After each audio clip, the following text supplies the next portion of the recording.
enjoy the orange. Let's keep the orange. So we have the square root of 2 minus x, all equal to x minus 2. Of course, let's square everything, left hand side and right hand side. So what we'll have is what we needed on the left hand side, which is 2 minus x with the radical sign con, and to the right we have x squared minus 4x plus 4. Of course,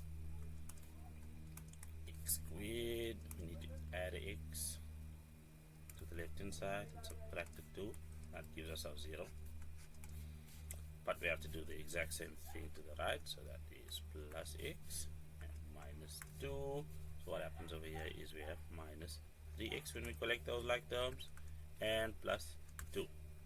That obviously factorizes into x minus 2, x minus 1. Again, feel free to use the formula if factorization slows you down. But we thusly have x is equal to 2 or x is equal to 1, and then it's testing time.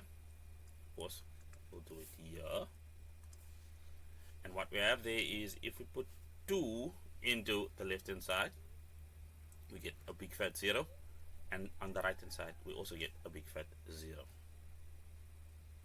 Yeah. Then if we use 1, we have 2 minus 1, that gives us the square root of 1, which is just 1. And then for the right hand side, that'll end up being minus 1. That means that for 2, because we get 0 both left and right, this is perfectly valid and fine. And for the value of 1, we now know that that is not valid, because we don't get the same result on both sides. And that covers this. Okay, be awesome.